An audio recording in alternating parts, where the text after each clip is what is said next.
एक काम करो, तुम इस साइड में जाके देखो, तुम इधर निकलो, तुम ऊपर।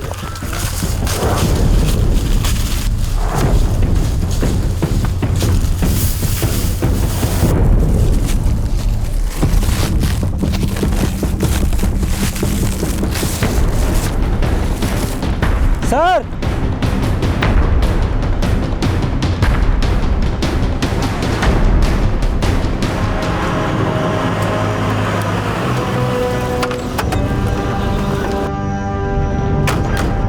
सर, लड़का और लड़की के शरीर पर वैसे ही कपड़े मिले हैं जैसे कि संगीता और संजीव के फादर ने हमें बताया था। लड़के की जेब से 17 रुपए निकले हैं और लड़की सिल्वर रिंग पहनी हुई है।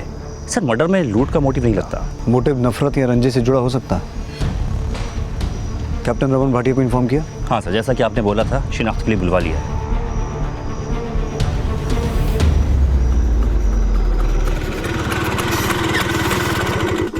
सर,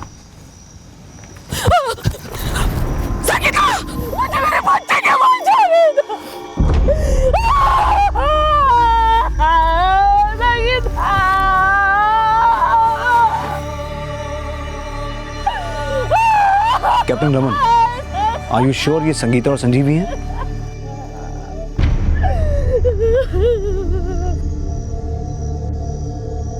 बॉडीज को पोस्टमार्टम के लिए भेजो। जी। ताकि बच्चे सही सलामत वापस आएंगे। फिर क्या हुआ? मुझे मेरे बच्चे चाहिए।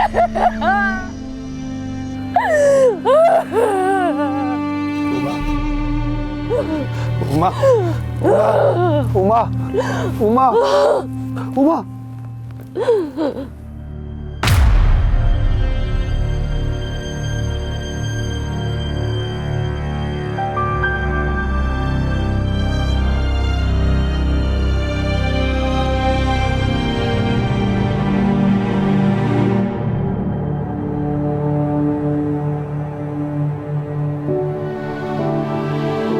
अरे तुम दोनों कभी पढ़ भी लिया करो, 24 घंटे नाच गाने करते रहते हो।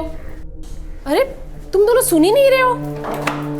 होमवर्क हो गया तुम दोनों का? हाँ माँ, होमवर्क कर लिया है हमने। कम ऑन उमा, कर लेंगे होमवर्क। अरे आपने तो इनको बिगाड़ के रख दिया है।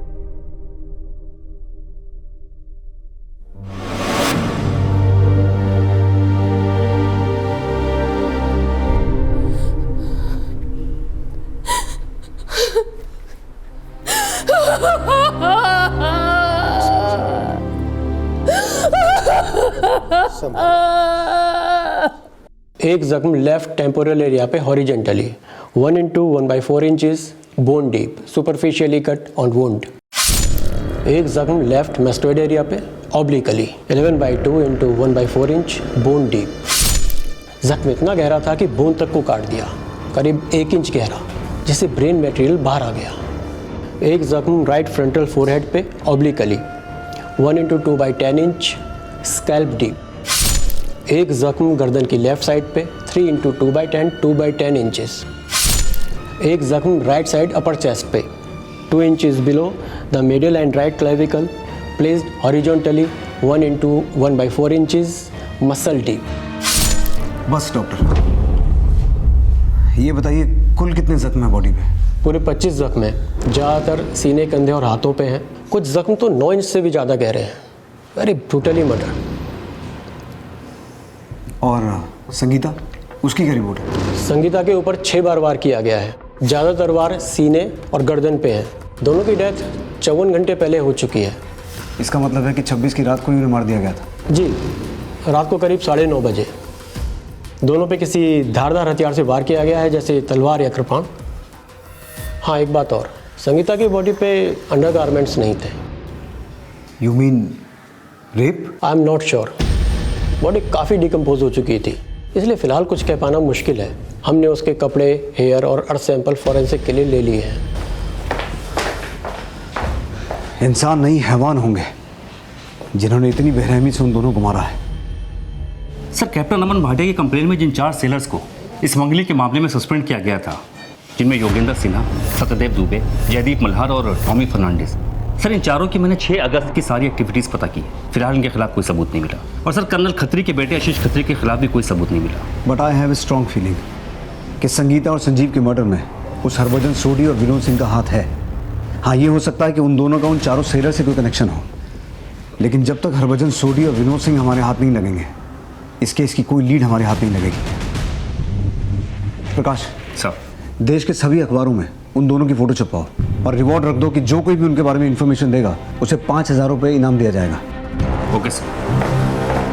उन दोनों आदमियों के स्केचेस न्यूज़पेपर के माध्यम से पब्लिक कर दिए गए थे, जिनके नाम हरभजन सोडी और विनोद सिंह माने जा रहे थे। लेकिन संगीता और संजीव की हत्या का वृतांत जो देश भर के अखबारों में छापा गया, उसने जनता में रोष पैदा कर दिया। संगीता और संजीव की हत्या का केस देश के अखबारों की हेडलाइंस बन गया था और सारा दबाव दिल्ली पुलिस पर आ गया था, जो ये मान रही थी कि संजीव और संगीता की हत्या में उन दो संदिग्धों का हाथ हो सकता है, जिनके स्केचेस के अलावा फिलहाल उनके पास और कुछ नहीं था। लेकिन suspended sailor Jogendra Sinha, Jaidev Malhar, Tony Fernandes, Satyadev Dubey और कर्नल खत्री का बेटा आशीष खत्री भी शक के दायरे में थे। लेकिन पुलिस को अभी तक ये नहीं पता था कि संगीता और संजीव की हत्या के तकरीबन 3.5 घंटे पहले उन्होंने एक अनजान आदमी से उसकी कार में लिफ्ट ली थी।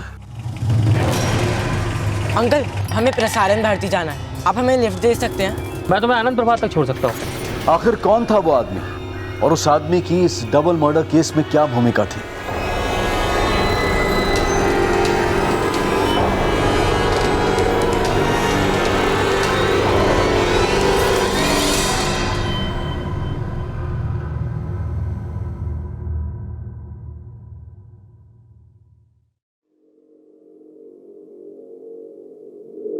भाभी जी नमस्कार। हिम्मत रखिए, पूरा दिल्ली आपके लिए सड़कों पर उतर गया।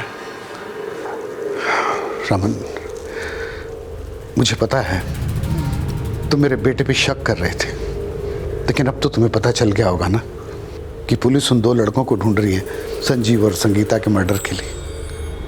जिसने भी ये घृणित काम किया है, पुलिस उसे बहुत जल्दी ढूंढ लेगी।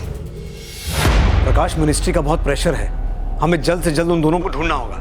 सर, मैंने दिल्ली के सभी हिस्ट्री शीटर की लिस्ट चेक की है, पर इस हरभजन और विनोद का कहीं कोई क्रिमिनल रिकॉर्ड नहीं मिला है। और सर, हम दूसरे स्टेट की पुलिस से भी लगातार कोऑर्डिनेट कर रहे हैं, पर अभी तक कहीं से कोई रिस्पॉन्स नहीं आया।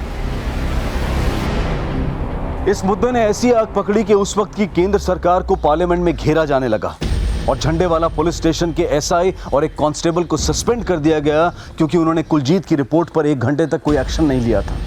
लेकिन इस सब से भी जनता का आक्रोश शांत नहीं हुआ और अखबारों में लगातार लिखा जा रहा था कि दिल्ली में मानवता का खून हो चुका है। इसी दौरान वो आदमी दिल्ली कैंट पुलिस स्टेशन पहुंचा जिसने संगीता और संजीव को अपनी कार से लिफ्ट दी थी।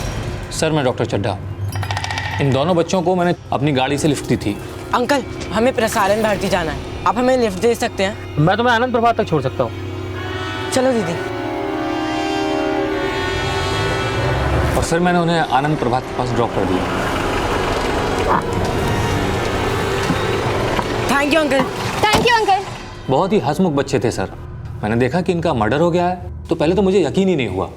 फिर मैंने सोचा कि आपके पास जाकर सब कुछ सच बता देना चाहिए। आनंद प्रभात छोड़ने के बाद फिर आप कहाँ गए थे? मैं वहाँ से मंडी हाउस निकल गया सर। मंडी हाउस में कहाँ? मंडी हाउस में कमानी ऑडिटोरियम, वहाँ पर एक शो था जिसे देखने के लिए मुझे जाना था। उस शो की टिकटें हैं आपके पास? जी नहीं, वो तो मैंने फेंक दी। अच्छा, जब आप संगीता और संजीव को आनंद प्रभात छोड़ कर गए थे तो वहाँ पर आपने इन दोनों में से किसी को देखा था? जी नहीं सर, इनमें से तो किसी को नहीं देखा वहाँ। हो सकता है डॉक्टर चड्ढा झूठ बोल रहा हो। उसका बैकग्राउंड अच्छे से चेक करो और ये चेक करो कि वाकई उस दिन कमानी थिएटर में शो देखने गया था या कहानी बना रहा है। Okay sir. Yogendra, Jaidev, Satyadev, Tommy और आकाश के बाद अब डॉक्टर रामनिवास चड्ढा को भी खंगाला जा रहा था और उसी दौरान पुलिस को इस केस में एक अहम लीड मिली। सर, बॉम्बे पुलिस हेडक्वार्टर से बॉम्बे क्राइम ब्रांच के एसआई संदीप पवार ने हमें यह बताया है कि इन दोनों का ही बॉम्बे का क्राइम रिकॉर्ड है। सर, जिसे अब तक हम विनोद सिंह समझ रहे थे, बॉम्बे पुलिस रिकॉर्ड में इसका नाम जसवीर सिंह उर्फ भिल्ला है और ये हरभजन सोडी कुलजीत सिंह उर्फ गंगा है। सर, बॉम्बे पुलिस ने इनके असली फोटो और इनसे जुड़े हुए सारे इंफॉर्मेटिव डॉक्यूमेंट्स दोपहर की फ्लाइट से दिल्ली भिजवा दिए हैं।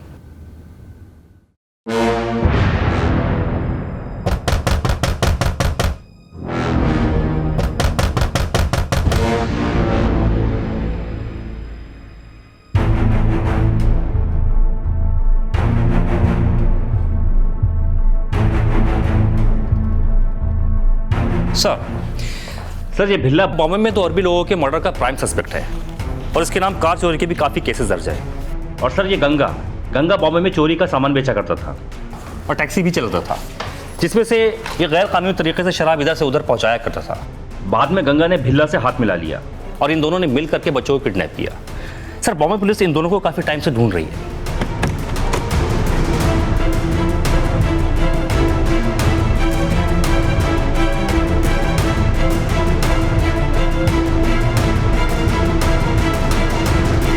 गंगा और भिल्ला की फैमिलीज की कोई डिटेल? सर भिल्ला की तो कोई फैमिली डिटेल हमारे पास नहीं है, लेकिन बॉम्बे पुलिस का कहना है कि गंगा की एक बहन हरियाणा में कहीं रहती है। हरियाणा में? तो फिर हो सकता है कि सर विल्सन हॉस्पिटल से ये दोनों हरियाणा या फिर दिल्ली से कहीं बाहर भाग गए हों। उनके पास एक ग्रे कलर की गाड़ी है जिसके ऊपर उन्होंने फेक नंबर प्लेट लगा रखी है। प्रकाश सर एरिया की सभी मोटर सर्विसिंग सेंटर से पता करो, हो सकता है उन्होंने कार का रंग बदलवा लिया हो। अब हमारे पास इनका फोटो भी है। प्रकाश किसी भी तरह से पता करो ये दोनों कहाँ हो सकते हैं। Okay sir.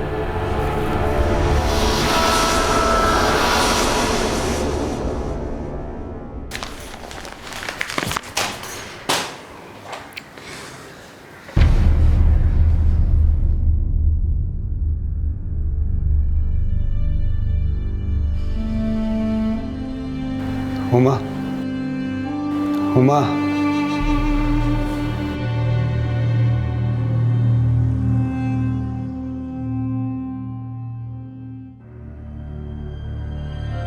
हुमा, तुम कुछ दिनों के लिए अपने पेरेंट्स के पास चली जाओ। यहाँ ये सब यहाँ रहो या वहाँ, मेरे बच्चे तो वापस नहीं आएंगे ना।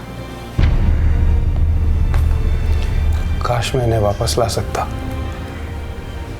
मैंने इतना हेल्पलेस, इतना लाचार कभी महसूस नहीं किया।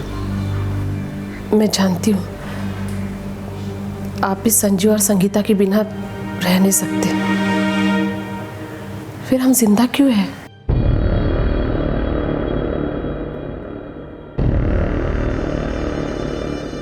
इस दर्द की दवा ये है कि हम जहर खा के मर जाएं।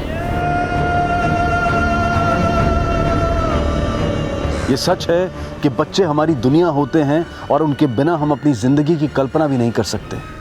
संगीता और संजीव की मां उमा के मन में जो ख्याल आया था वो उनकी पीड़ा का अथाह उन्माद था, और ना ही अपने बच्चों की शरारत और नोक-झोंक में एक मां को यह आभास हुआ था। इतनी क्रूरता से रोंगटे खड़े कर देने वाली ये हत्याएं आखिर क्यों की गई?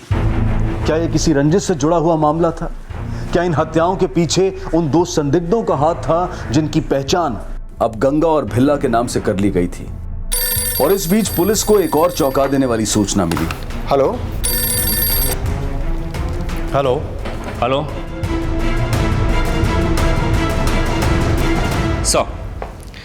सर अभी भी एक इन्फॉर्मेशन मिली है। आदर्श नगर के मजलिस पार्क इलाके में ग्रे कलर की गाड़ी खड़ी मिली है सर, जिसका नंबर है DHI 4802। सर मजलिस पार्क में रहने वाले किसी दीपक त्रिपाठी नाम के एक आदमी ने पुलिस कंट्रोल रूम को कॉल करके ये बताया था कि वो गाड़ी कई दिनों से वहां पर लावारिस खड़ी है। उसके बाद आदर्श नगर पुलिस वहां पर पहुंची थी सर।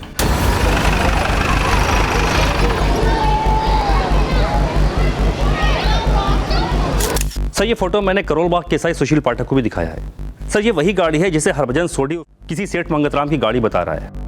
साहब मैं सेठ मंगतराम जी का ड्राइवर हूँ। सर हो सकता है कि ये वही गाड़ी हो जिसमें संगीता और संजीव को ईश्वरचंद और कुलजीत ने विटनेस किया था, क्योंकि सर इस गाड़ी की जो नंबर प्लेट है DHI 4802 वो भी फेक है। प्रकाश सर, आपके लिए आदर्श नगर पुलिस स्टेशन से एक फोन है। सर 2 मिनट। दिनेश। हाँ सर। ईश्वरचंद और कुलजीत को मुझसे मिलने के लिए बुलवाओ, it's urgent. Okay sir. Sir जो गाड़ी मजीज पार्क में मिली थी वैसी ही गाड़ी की चोरी होने की खबर दर्ज हुई है चाणक्यपुरी थाने में। सर गाड़ी का नंबर है DS 5670। ये गाड़ी किसी अशोक शर्मा के नाम पर रजिस्टर्ड है सर। सर उसके पास इस गाड़ी की चाबी भी है। उस अशोक शर्मा को मजलिस पार्क बुलाओ और देखो उसकी चाबी से वो गाड़ी खुलती है क्या। अब प्रकाश फॉरेंसिक टीम को साथ लेके जाओ, उस गाड़ी को अच्छे से चेक करो। Okay sir. सर ये मेरी ही कार है। चाबी है इसकी? है। खोलिए इसे।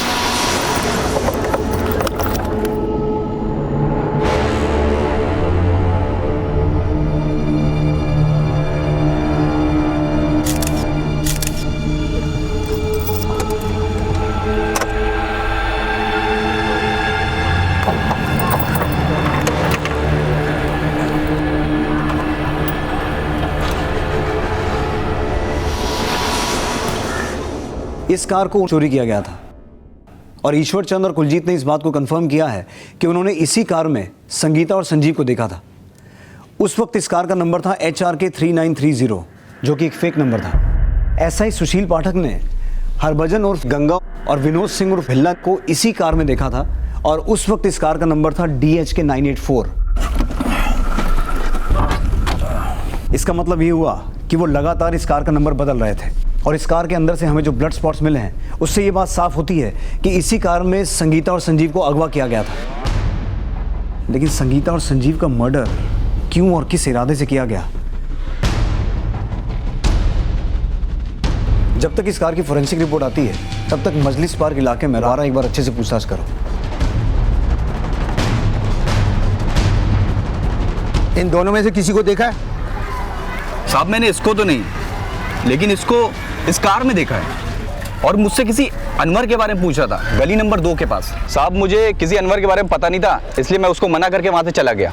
हाँ सुशील, मजलिस पार्क का हर दरवाजा खड़काओ और पता करो कि ये अनवर कौन है और कहाँ रहता है। शायद ये अनवर ही हमें गंगा और भिल्ला तक पहुंचाने में मदद करे। पुलिस ने मजलिस पार्क में काफी पूछताछ की, लेकिन फिलहाल ना किसी अनवर के बारे में कुछ पता लग पाया और ना ही गंगा और भिल्ला से जुड़ी कोई इन्फॉर्मेशन हाथ लगी। और ये 2 हफ्ते उनके माता पिता की उस अथाह पीड़ा के गवाह थे, जिनकी आंखों के नूर उनके आंसुओं की वेदना बयां कर रहे थे। उमा, जिंदगी अगर बोझ भी बन जाए तो मौत तो उसका हल नहीं हो सकता ना। और फिर जब तक हमारे बच्चों को इंसाफ नहीं मिलता, हम मरने के बारे में सोच कैसे सकते हैं? कब मिलेगा इंसाफ? एक हफ्ते से रोजाना उन दोनों की फोटो अखबार में छप रही है, लेकिन कुछ नहीं हुआ। अगर पुलिस अपना काम सही से करती तो हमें अपने बच्चे का मरा हुआ मुंह देखना नहीं पड़ता। अगर पुलिस ने अपना काम सही से नहीं किया तो मैं ढूंढूंगा उन्हें और पूछूंगा क्यों हमारे बच्चों को इतनी बेरहमी से मार दिया। मेरे हाथ आ गए।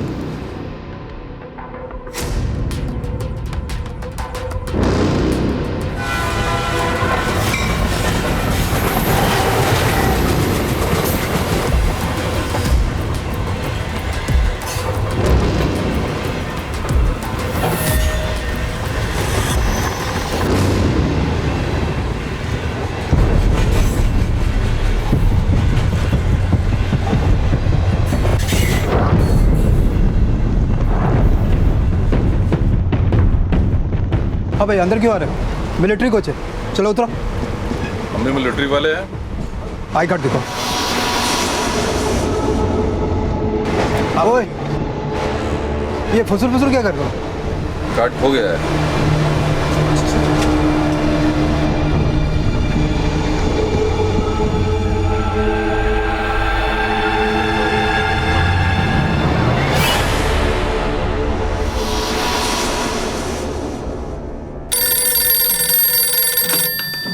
हेलो, गुड, मैं तुरंत पहुंच रहा हूं।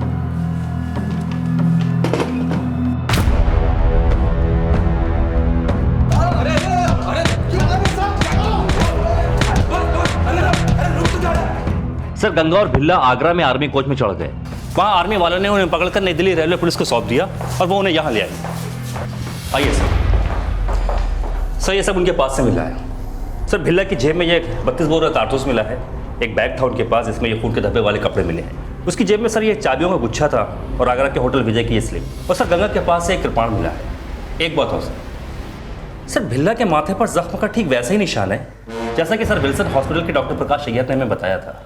ये कृपाण और कपड़े फोरेंसिक जांच के लिए भेजो और उन दोनों के फिंगरप्रिंट्स, हैंडराइटिंग सैंपल और बाल के सैंपल लो और उनका thumb impression sir Wilson hospital की एक्सरे स्लिप से मैच करके देखो, फिर उनसे बात करते हैं। Okay sir. क्यों मारा उन बच्चों को? हमने किसी को नहीं मारा साहब। घुमा फिरा के बोलेगा तो भी बचेगा नहीं। खुद मारा या किसी के कहने पे मारा? हम पर उल्टा इल्जाम लगाया जा रहा है साहब। तुझे और गंगा को अगस्त की रात संगीता और संजीव को इस गाड़ी में जबरदस्ती ले जाते हुए देखा गया था। नहीं साहब। अगस्त को ये कार तुमने चुराई थी ना? नहीं साहब। झूठ मत बोल। झूठ नहीं बोल रहा हूँ साहब। झूठ नहीं बोल रहा तो अगस्त की रात को सर विल्सन हॉस्पिटल में तूने अपना नाम हरभजन सोडी क्यों बताया था? ये आप क्या बोल रहे हैं साहब? मैं तो कभी सर विल्सन हॉस्पिटल गया ही नहीं। तो फिर तुम्हारे बैग में वो खून से सने हुए कपड़े क्या कर रहे थे? और वो किरपान? साहब यही तो मैं समझने की कोशिश कर रहा हूँ। ये मालूम नहीं मिलिट्री वालों ने रेलवे पुलिस को क्या पट्टी पड़ा दी है। साहब वो उन लोगों ने हमारे बैग में डाल दिया होगा। सब हमें फंसाया जा रहा है साहब। बॉम्बे पुलिस के रिकॉर्ड में तू और भिल्ला वांटेड लिस्ट में हो। 1.5 महीना पहले तुमने वहां से एक बच्चे को किडनैप किया था और फिर वहां से फरार होकर अगस्त की रात यहां दिल्ली में संगीता और संजीव का मर्डर किया। क्यों किया? किसके कहने पे किया? साहब ये बॉम्बे पुलिस भी हमको फंसा रही है। अब मैं तो बॉम्बे में साहब छोटा मोटा दारू का धंधा करता हूँ और साहब टैक्सी चलाता हूँ और सब मेरी मुलाकात वही हुई थी। भिल्ला पर बॉम्बे में 2 अरबी लोगों को मारने का चार्ज भी है। वो तो नहीं मालूम साहब, लेकिन ये मालूम है कि वो गाड़ियाँ चुराता बेचता था। तो साहब हम मिले और मिलकर धंधा करने लगे। कौन सा धंधा? पेट पालने के लिए साहब वो हम लोग छोटी मोटी चोरी कर लेते थे। जब हमको मालूम पड़ा कि बॉम्बे पुलिस हमारे पीछे पड़ी है तो हम तो भाग गए। और सर हमारे साथ हमारा दोस्त भी था, जुगल किशोर। ये जुगल किशोर कौन है? दोस्त है हमारा साहब। पहले हम लोग सूरत गए, फिर अहमदाबाद और फिर वहाँ से पानीपत चले गए। पानीपत में तेरी बहन रहती है ना? हाँ साहब, वो राखी थी तो पहले मैंने अपनी बहन से राखी बंधवाई और फिर हम दिल्ली आ गए जुगल के घर। और सब हमारे सारे पैसे भी ख़त्म हो गए थे, इसलिए सब पैसे कमाने के लिए वापस बॉम्बे आ गए। और साहब जब मैंने फ़ोटो देखी अखबार में तो मैं बहुत घबरा गया साहब। मेरे कुछ समझ में नहीं आ रहा था साहब। फिर मैं बॉम्बे से वापस आ गया, बॉम्बे पुलिस से डरकर। फिर हम आगरा गए। फिर हम जब मद्रास के लिए निकल रहे थे तो सब मिलिट्री वालों ने हमको पकड़ लिया ट्रेन में। सर 5 को बॉम्बे के लिए निकला तो 6 को मैं विल्सन हॉस्पिटल कैसे आ सकता हूँ? तेरे सर पे चोट कैसे लगी? ये चोट बॉम्बे में लगी। मैं 5 को दिल्ली से निकला और 7 को बॉम्बे पहुंचा। फिर 8 को फिर मैंने मोहम्मद अली रोड से एक कार उठाई। सर मैं कार में बैठा था तभी 4 लोगों ने मुझे घेर लिया। उन्हीं के एक के पास तलवार थी सर, बड़ी वाली। तो सीधे हमला किया और बचने के लिए मैं झुका तो तलवार सीधे मेरे सर में घुस गई। बहुत खून निकल रहा था तो मैंने पास में गिरगांव में एक डॉक्टर है, उनसे मैंने टाके लगवा लिए। डॉक्टर का नाम क्या था? डॉक्टर सागर रौत्रे साहब। मैं बॉम्बे में जुगल और मलाड वाले घर में ठहरा हुआ था। फिर अगले दिन मलाड से मैंने एक कार चुराई और मैं जुगल से मिलने जा रहा था। तभी मैंने देखा कि उसको पुलिस ने अरेस्ट कर लिया। मैं डर गया, मुझे लगा अगर जुगल ने मुंह खोल दिया तो मैं भी फंस जाऊंगा। फिर मैंने ट्रेन पकड़ी और मैं दिल्ली आ गया। फिर दिल्ली में मैंने अपनी और गंगा की तस्वीर अखबार में देखी। फिर हम दोनों आगरा चले गए और आगरा से हम मद्रास जा रहे थे तभी ये आर्मी वालों ने हमें पकड़ लिया। सब ये दोनों कहानियां बना रहे हैं। सब इंस्पेक्टर सुशील पाठक और डॉक्टर प्रकाश अय्यर को इनकी पहचान के लिए बुलाओ, क्योंकि उन दोनों ने 6 तारीख को इन्हें बहुत करीब से देखा था। Okay sir.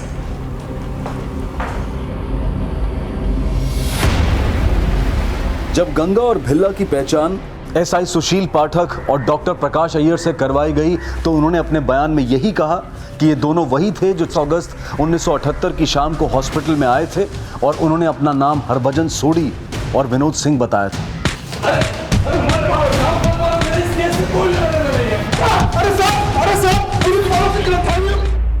सर बड़ा ही शातिर मुजरिम है, कुछ भी कबूलने को तैयार नहीं। बॉम्बे पुलिस से उस गिरगांव वाले डॉक्टर सागर रोत्रे के बारे में पता करो, जिसके बारे में भिल्ला ने हमें ये बताया था कि उसने अपने सर की पट्टी वहां से करवाई थी। और बॉम्बे पुलिस से ये भी पूछना कि उनका दोस्त जुगल किशोर उनकी कस्टडी में है क्या। प्रकाश सर, भिल्ला की जेब से हमें आगरा के होटल विजय की एक स्लिप मिली थी। आगरा पुलिस से कांटेक्ट करो और अपनी एक टीम वहां ले जाकर अच्छे से छानबीन करो। एंड वेरी इंपॉर्टेंट, भिल्ला को दोबारा हॉस्पिटल लेके जाओ, उसके सर का दोबारा एक्सरे करवाओ। आई एम श्योर उसके इंजरी मार्क्स उस एक्सरे से मैच करेंगे जिसकी रात को किया गया था।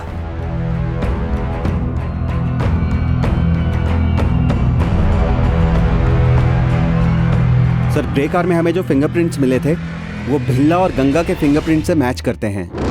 और ड्राइवर सीट के फुट मैट पर हमें जो बाल मिला था वो बाल गंगा का है। और गाड़ी की पिछली सीट पर हमें जो बाल मिला था वो बाल भिल्ला का है। और गाड़ी में जो ब्लड सैंपल्स मिले थे सर, भिल्ला और गंगा के कपड़ों पर से जो ब्लड सैंपल्स मिले थे वो भी संगीता और संजीव के ब्लड ग्रुप से मैच होते हैं सर। और गाड़ी से हमें जो अर्थ सैंपल्स मिले थे वो भी उस जगह के अर्थ सैंपल से मैच करते हैं जहां से हमें संगीता और संजीव की लाश मिली थी। और गाड़ी का जो फेक नंबर है DHI 4802, जब मैंने उसका केमिकल एनालिसिस किया तो पता चला कि उस नंबर प्लेट पर और एक नंबर है जो कि DHK 984 है। जिस रात वो सर विल्सन हॉस्पिटल गए थे उस रात भी उनकी कार का नंबर DHK 984 ही था। और भिल्ला का जो थंब इम्प्रेशन है वो एक्सरे स्लिप में मिले थंब इम्प्रेशन के साथ पूरा मैच करता है।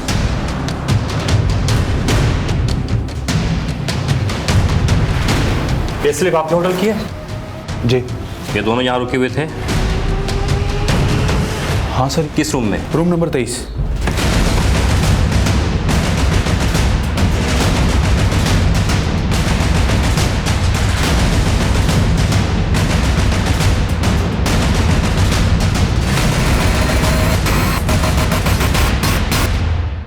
सर ये दोनों एक्सरे का स्काईग्राम मैच करता है। भिल्ला का प्रेजेंट एक्सरे कंफर्म करता है कि उसका घाव 15 दिन पुराना है, जिसका एक्सरे तो लिया गया था जब वो अपना नाम विनोद बता रहा था। हेलो सर, आगरा के जिस होटल में गंगा और भिल्ला रुके हुए थे उस कमरे की हमने छानबीन की है सर। वहां से हमें एक तलवार मिली है सर। उस तलवार पर ब्लड के धब्बे भी हैं। ये तलवार वो मर्डर वेपन हो सकता है जिससे संगीता और संजीव को मारा गया था। उस तलवार को फॉरेंसिक टीम को हैंडओवर करो। ये सभी एविडेंस ये क्लियर करते हैं कि गंगा और भिल्ला ने ही संगीता और संजीव की हत्या को अंजाम दिया। कल उन दोनों की कोर्ट में पेशी है और हम कोर्ट से अपील करेंगे कि उन्हें कैपिटल पनिशमेंट दिया जाए, क्योंकि ये case rarest of the rare category में आता है। सभी सर्कमस्टेंशियल एविडेंस गंगा और भिल्ला के खिलाफ थे, लेकिन कोर्ट में अपनी पेशी के दौरान वो दोनों अपने बयान पर कायम रहे, जो इस केस को और भी पेचीदा बना रहा था। हालांकि माना यही जा रहा था कि संजीव और संगीता की हत्या उन दोनों ने ही की होगी, लेकिन उनके इनकार और सच्चाई की तह में अब भी ये सवाल जिंदा थे कि उन्होंने ये अपराध किसके कहने पर किए थे, या फिर सच्चाई कुछ और ही थी। पानी पिला दो। पानी भी नहीं, कुछ नहीं मिलेगा, चुपचाप बैठ अंदर।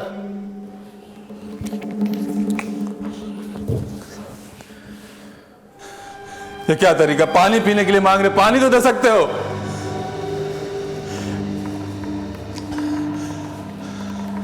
कोई है, सुन तो लो।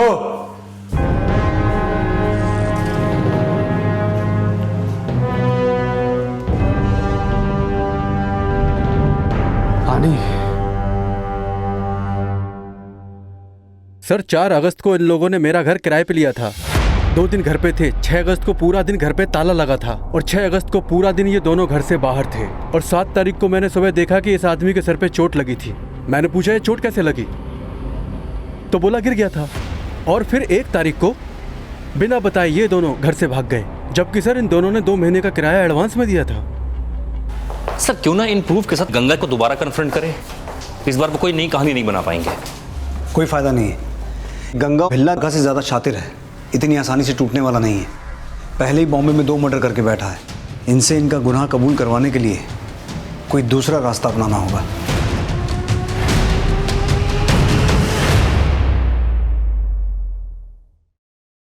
तेनू शर्म ना आई इन्ना गंदा काम करते हुए? तेनू पता है मैनू लोग पानीपत विच की कहंदे हैं? रेपिस दी बहन कहंदे हैं कि वो भी मेरे नाल वही करेंगे जो तू संगीता नाल कीता। मेरा हुक्का पानी सब बंद हो गया है तेरी वजह से। मैं तेनू राखी बांधी, पर अब मैनू शर्म आंदी है कि मैं तेरे जैसे भाई की बहन हूं। अगर तू गलती कीती है तेनू रब दा वास्ता जीते जी पश्चाताप कर ले, नहीं तो तेनू नरक विच भी जगह नहीं मिलेगी।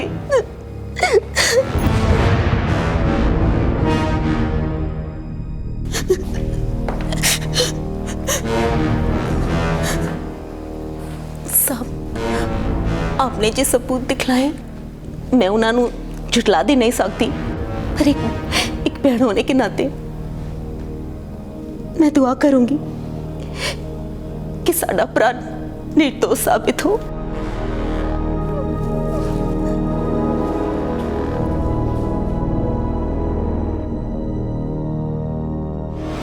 तो राज के लिए कितना रिस्क लेता है और वो बदले में कितना कम प्रॉफिट देता है, तो खुद का धंधा क्यों नहीं चालू कर लेता?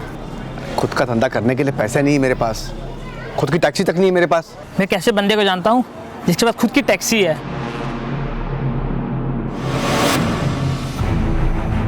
मैनू शर्म आंदी है कि मैं तेरे जैसे भाई की बहन हूं। मैनू लोग पानीपत विच की कहंदे हैं? रेपिस दी बहन। वो भी मेरे नाल वही करेंगे जो तू संगीता नाल कीता। जीते जी पश्चाताप कर ले, नहीं तो तेनू नरक में भी जगह नहीं मिलेगी। साहब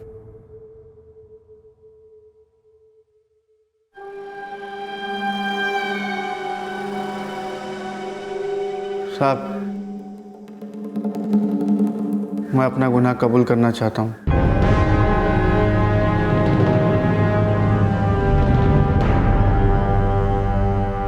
साहब मैं अपने दोस्त शाम की बातों में आ गया और गलत संगत में पड़ गया। बहुत बड़ी गलती हो गई साहब, जो मैं भिल्ला से हाथ मिला लिया। साहब वो मेरे साथ दारू का धंधा नहीं, किडनैपिंग का धंधा करना चाहता था। सुन, स्टेरिंग पे आ जा, मैं अभी आता हूँ 2 मिनट। तो मुझे नहीं पता था साहब कि वो बच्चे को किडनैप करने वाला है। दरवाजा खोल। अरे लेकिन बच्चे को क्यों ले आया? अपहरण के लिए उठाया है? मोटा आसामी है, मोटा माल मिलेगा, ज्यादा सोच मत, चल गाड़ी चला। लेकिन उसको फिरौती नहीं मिली साहब, वो उस बच्चे को जान से मारना चाहता था। मेरा यकीन करो साहब, मैं उस बच्चे की जान बचाना चाहता था और मैं उसको उसके स्कूल के बाहर तक छोड़ कर आया। जब बिल्ला को पता चला तो वो मेरे जान के पीछे पड़ गया। साले, तेरी इतनी हिम्मत, ये मुझसे दगा किया तूने? क्या कर रहा है? छोड़ उसे। श्याम छोड़, छोड़ उनसे। बहुत गर्म मिजाज का है, 2 अरबी लोग का मर्डर कर चुका है।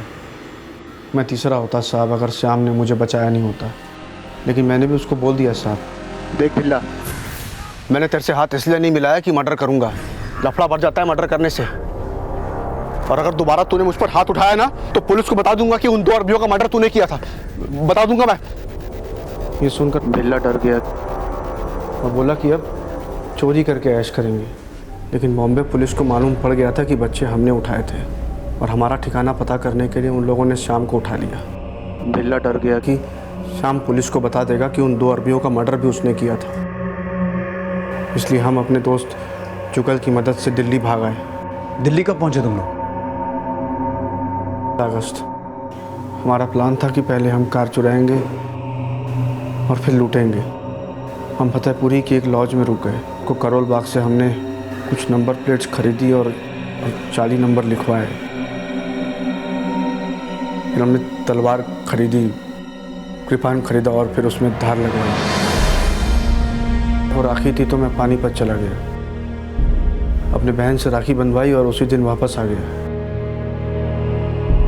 ग्रे कलर की कार चुराई, उसका नंबर प्लेट बदल दिया।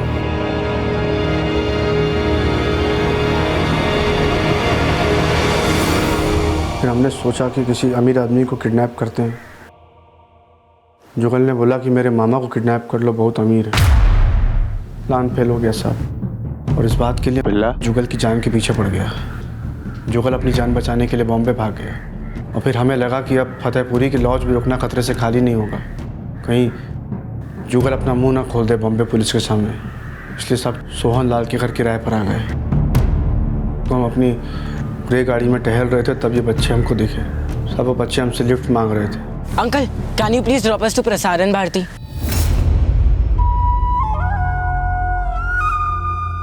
बैठो। चलो दीदी। हमें लगा बड़े घर की औलादें, इसलिए हमने उन्हें उठा लिया सब। भैया भैया गाड़ी रोको। गाड़ी रोकी, हमें कहीं नहीं जाना। भैया गाड़ी रोको। चुप करके बैठ जा। अरे हमने कहा ना गाड़ी रोको। गाड़ी रोकी, हमें कहीं नहीं जाना। हमने कहा गाड़ी रोको, हमें कहीं नहीं जाना। रोको गाड़ी, रोको गाड़ी।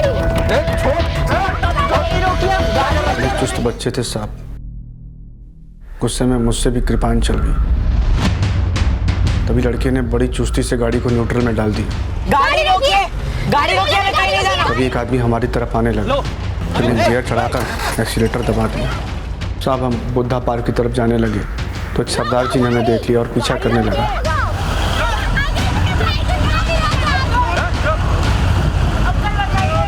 साहब मुझे लगा कि हम फंस जाएंगे। मैंने बिल्ला से कहा कि बच्चों को उतार दे, लेकिन साहब बिल्ला नहीं माना और उसने एक्सीलेटर दबाया रखा। वहाँ से हम बुद्धा जयंती पार्क पहुँचे और कार को एक सुनसान जगह पर रोक दिया। हमने बच्चों को कार में बंद कर दिया और बिल्ला ने कार की नंबर प्लेट बदल दी। हमने उन्हें डरा दिया कि अगर उन्होंने पंगा लिया तो जान से मार देंगे। लड़का दर्द से कर्रा रहा था, पानी मांग रहा था, तो मैं उसके लिए ठंडा ले आया। पानी नहीं है, ठंडा पी लो। कुछ नहीं चाहिए हमें, हमें बस घर जाना है। सब लड़के ने ठंडा नहीं पिया। फिर उसकी बहन ने कहा कि इसको आइसक्रीम पसंद है, तो मैं आइसक्रीम ले आया। लो। नहीं चाहिए।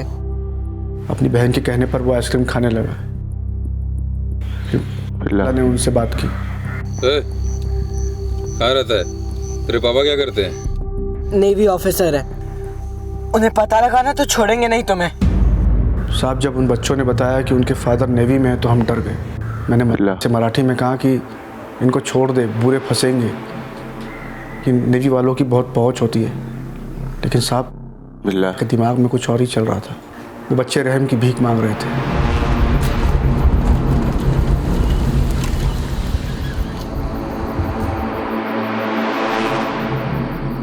प्लीज हमें छोड़ दो ना, प्लीज। आपको वाहेगुरु दा वास्ता। छोड़ देंगे, लेकिन तुझे हमारा एक काम करना होगा। क्या काम करना होगा? 8:30 पे पालम एयरपोर्ट से एक जौहरी इस रास्ते से जाएगा। तुझे उससे लिफ्ट मांगनी है। जैसे ही वो गाड़ी रोकेगा हम उसको ब्लॉक कर देंगे अपनी कार से, और फिर इसको लूट लेंगे। फिर उसके बाद तू जा सकती है।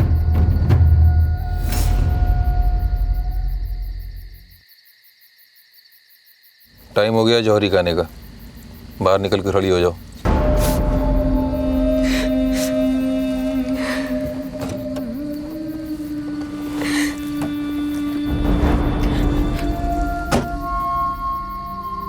होशियारी करने की कोशिश मत करना। तेरा भाई मेरे पास है, काट दूंगा उसको। नहीं, मेरे भाई को कुछ मत करना। आप जो बोलोगे मैं वो करूंगी। जा।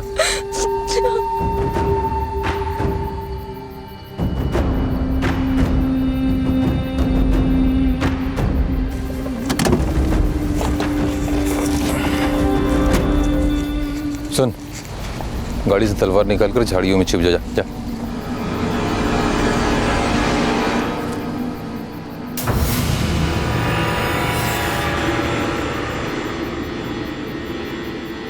साहब, मैंने तलवार निकाली और 10 मिनट तक उस लड़के को तलवार से मारता रहा। उसने मुझे बुलाया और कहा कि इस लड़के को झाड़ी के पीछे फेंक दे और तलवार साफ कर दे। तलवार साफ करके जब मैं गाड़ी के पास पहुंचा, गाड़ी के पीछे कपड़े पड़े थे और उस लड़की के भी। कार के अंदर उस लड़की का रेप कर रहा था।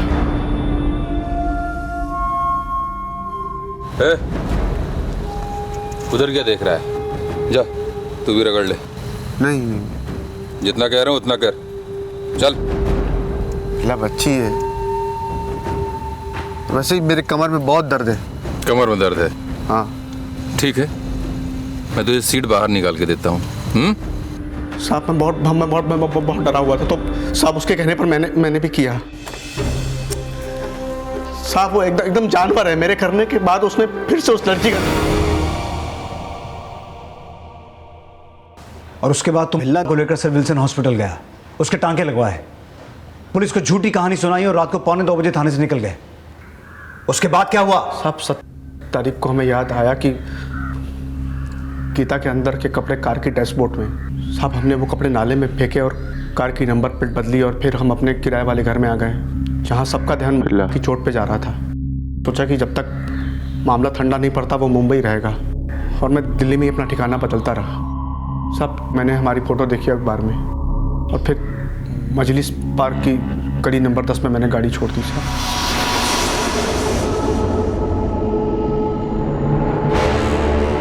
फिर हम 1 हफ्ते के लिए आगरा भाग गए। तलवार छत पर छुपा दी और एक गन खरीद ली। फिर सब हम मद्रास निकल रहे थे, जो कि वहाँ हमें कोई नहीं पहचानता था। हम वहाँ सेफ थे, लेकिन कालका मेल में हमें आर्मी वालों ने पकड़ लिया। गंगा और भिल्ला के बयानों से अब ये साफ हो चुका था कि संजीव के मर्डर और संगीता के रेप और मर्डर को 6 अगस्त की रात को इन दोनों ने ही अंजाम तक पहुंचाया था। और उनके इस घिनौने और अमानवीय अपराध के लिए कोर्ट ने गंगा और भिल्ला को मौत की सजा सुनाई। और इस घटना के 4 साल बाद 1982 में वो दिन भी आ गया जब इन दोनों को फांसी दी जाने वाली थी।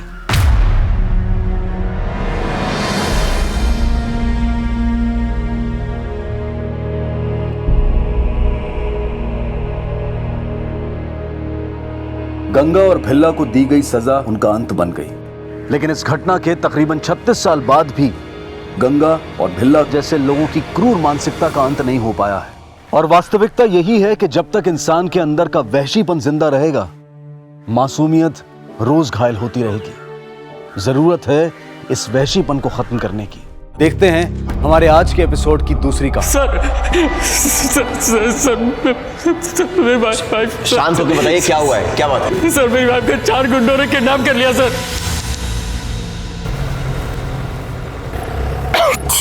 अरे क्या हुआ? आयुष, मुझे सर्दी और जुकाम हो रखा है। एसी से प्रॉब्लम हो रही है। प्लीज एसी बंद करके विंडोज खोल दीजिए ना। जैसा आप कहें मैडम, आपका हुक्म सर आंखों पर।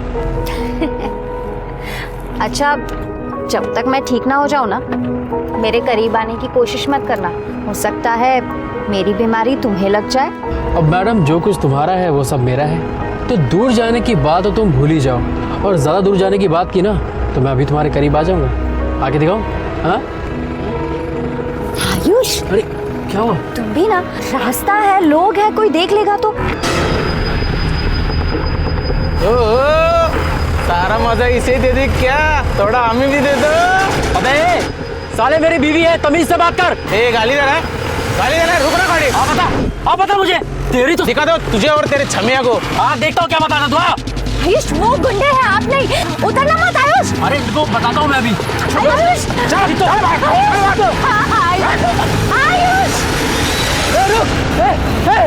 कहाँ हुआ ये सब? सर इंडस्ट्रियल सेक्टर एरिया के पीछे। आपने उनकी मोटरसाइकिल का नंबर नोट किया था या फिर कोई वीडियो या फोटो? सर सब कुछ इतना जल्दी, मैं बहुत घबरा गया था सर। दिमाग में ही नहीं आया कि उनके गाड़ी का नंबर नोट करूं सर। अच्छा, जब वो लोग आपकी वाइफ को किडनैप करके लेकर गए, आपकी वाइफ का फोन उनके पास था? हाँ सर। अपनी वाइफ का नंबर और अपनी गाड़ी का नंबर दोनों लिख कर दीजिए इसमें। आपकी वाइफ का कोई फोटो होगा आपके पास? हाँ सर। हाँ सर, सही है। इनकी कार को सर्वेलेंस पे डालो और इनकी वाइफ के फोन नंबर को ट्रैकिंग पे डालो। क्या नाम बताया अपनी वाइफ का? स्तुति। स्तुति। उनके फोन को ट्रैकिंग पे डालो। अगर फोन ऑन है तो हो सकता है उसकी लोकेशन हमें मिल जाए। ठीक है सर। सर मिल तो जाएगी ना सर? देखिए, हम लोग कोशिश पूरी करेंगे। आप उस सुनसान जगह पर करने क्या गए थे? सर मैं और स्तुति डिनर पर गए थे। उसके बाद उसने कहा कि उसको लॉन्ग ड्राइव पर जाना है। सर इस वक्त शहर में बहुत ट्रैफिक रहता है, तो मैं उसको उस रोड पर लेकर गए। कितनी देर पहले हुआ ये सब? सर तकरीबन 1-1.5 घंटा पहले। 1-1.5 घंटा पहले आपकी वाइफ को 1-1.5 घंटा पहले किडनैप कर लिया गया और आप अब आ रहे हैं पुलिस स्टेशन में रिपोर्ट लिखाने के लिए? आपको मौका वारदात से फोन करना चाहिए था ना? सर मैंने आपको बताया ना, मैं बहुत घबरा गया था सर। मैंने पापा और चाचा जी को फोन किया था सर, बल्कि इन्होंने ही कहा कि मुझे पुलिस स्टेशन आना चाहिए। सर वहाँ बहुत देर तक लिफ्ट के लिए वेट करता रहा। फिर एक बाइक वाले ने लिफ्ट दी। और उसी बाइक वाले ने आपको पुलिस स्टेशन छोड़ा? नहीं सर उसने मुझे चौक पर छोड़ दिया था। वो फिर अपने रास्ते निकल गया, मैं यहाँ आ गया सर। उन लोगों की कुछ शक्ल देखी थी आपने? कोई भी हुलिया वगैरह कुछ भी याद है? हमारे स्केच आर्टिस्ट को बता पाएंगे? सर सब कुछ इतनी सर जल्दी में कुछ समझ में नहीं आ रहा था। झगड़ा हो रहा था सर पर थोड़ा बहुत मुझे याद है, वो मैं बता सकता हूँ sir. Singh sir, sketch artist को बुलाओ। Okay sir.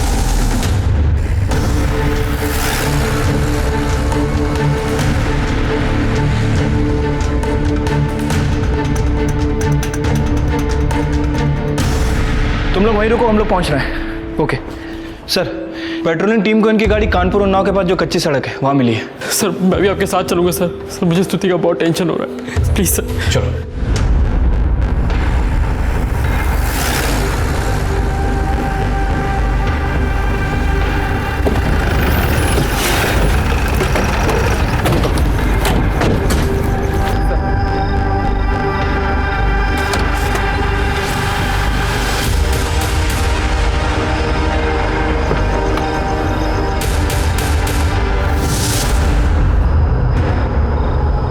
क्या हुआ? स्तुति, पीछे पीछे पीछे रहिए।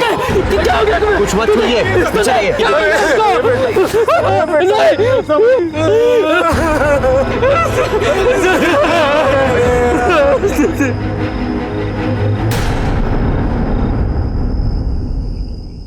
पासान बहुत बेरहमी से मारा है, पूरी बॉडी पर वार किए हैं। इतने अमीर आदमी की बहू थी तो जाहिर सी बात है बहुत सारे गहने पहने होगी। लेकिन बॉडी पर सिर्फ चेन और पेंडेंट बचा है। सर हो सकता है कि ये चेन और पेंडेंट इन्हें दिखे ही ना। आसपास कहीं पर भी कत्ल के हथियार का कोई निशान नहीं है। मतलब पूरी सफाई से काम करने के इरादे से आए थे ये लोग। सर आयुष ने कहा था कि स्तुति आगे वाली सीट पर बैठी थी, फिर अपने आप पीछे कैसे आ गई?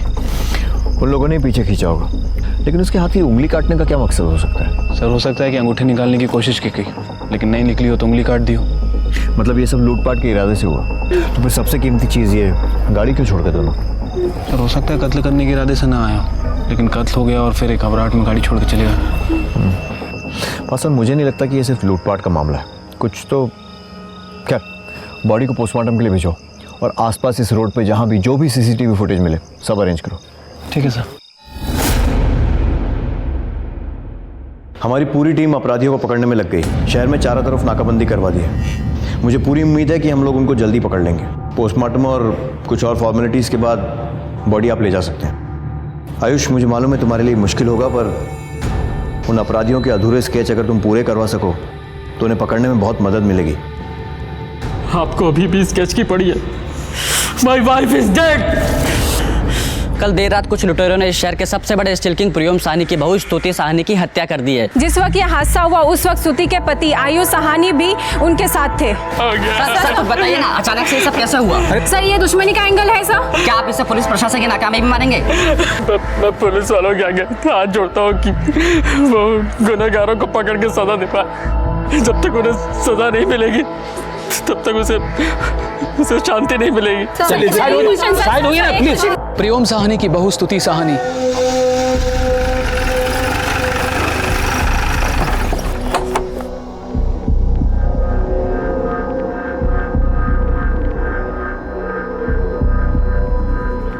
भाई साहब, वो आपने तो कहा था कि आयुष और स्तुति का एक्सीडेंट हुआ है और चूंकि स्तुति को चोट ज्यादा लगी है इसलिए वो आईसीयू में है। फिर ये सब भीड़ कैसी? भाई साहब हम नहीं चाहते थे कि आपको कोई सदमा लगे। आप लोग आइए, आप लोग आइए ना, आइए। एक मिनट आइए।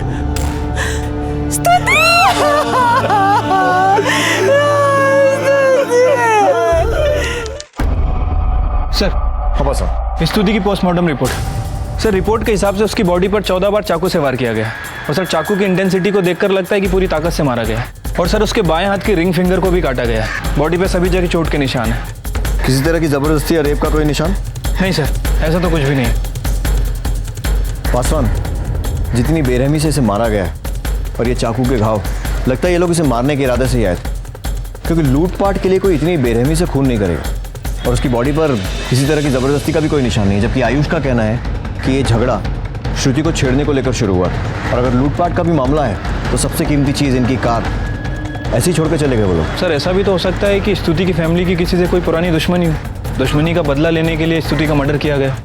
बाय द वे सर, हमें स्तुति के हाथ में एक शर्ट का बटन मिला है और कुछ बाल भी मिले हैं। बालों को प्रिजर्व करके रखो, डीएनए टेस्ट के काम आएंगे अगर कोई सस्पेक्ट हाथ लगता है तो। Okay sir.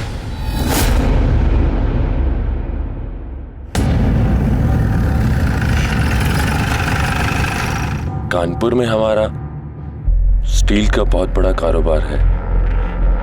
बिजनेस कंपटीशन तो लगा रहता है। इसका मतलब ये तो नहीं कि कोई मेरी बहू को मार के चला जाएगा और बेटे को छोड़ देगा। और यहाँ कानपुर में हमारी किसी से कोई दुश्मनी भी तो नहीं है, किसी को जानते तक नहीं है यहाँ पर। और हमारी बेटी तो यहाँ बहुत खुश थी। स्तुति के साथ आपके संबंध कैसे थे? मतलब कोई लड़ाई झगड़ा या मनमुटाव? सर हम दोनों एक दूसरे से बहुत प्यार करते थे सर। अभी 1.5 साल पहले तो हमारी शादी हुई थी। ऑफिस के काम के चक्कर में मैं बहुत बिजी रहता था सर, उसको टाइम नहीं दे पाता था, पर हर संडे में उसको घुमाने के लिए लेके जाया करता था sir. Last to last Sunday हम लोग रेन डांस के लिए गए थे सर। लास्ट संडे भी मैं उसको फिल्म दिखाने के लिए गया था और इस संडे हम लोग डिनर पे गए थे। Okay, thank you sir. Ayush, मैं सोच रही थी इस राखी में जबलपुर अपने घर चली जाऊं, अपने भाइयों को और कजिन्स को राखी बांध दें। और वैसे भी वो शिकायत कर रहे थे कि जब से मेरी शादी हुई है मैं उन्हें भूल ही गई हूँ। अरे तो एक काम करो ना, उन लोगों को कानपुर बुला लो, यार तुम्हें तो पता है ना, मैं तुम्हारे बिना एक पल भी नहीं रह सकता। और मैं जो तुम्हारे बिना अकेली घर पे रहती हूँ वो अरे उतना तो करना ही पड़ेगा ना, वरना जब कल को हमारे बच्चे होंगे तो हम उन्हें क्या खिलाएंगे। वैसे मैडम 1.5 साल हो गए हमारी शादी को। पता है पापा क्या पूछ रहे थे? पापा क्या? आयुष तुम भी ना बहुत बातें बनाने लग गए हो। सर सच कह रहा हूँ, सच में स्तुति से मैं बहुत प्यार करता था सर। मैं तो उसको इस दुनिया की सारी खुशियाँ देना चाहता था, उससे 1 मिनट के लिए भी दूर नहीं रहना चाहता था मैं। सर उस दिन भी लॉन्ग ड्राइव पे जाने का मेरा बिल्कुल मन नहीं था, पर उसके कहने पर मैं गया। काश अगर मैं नहीं गया होता तो आज वो हमारे बीच में। कौन से रेस्टोरेंट में गए थे आप? सर डायनोट रेस्ट्रो।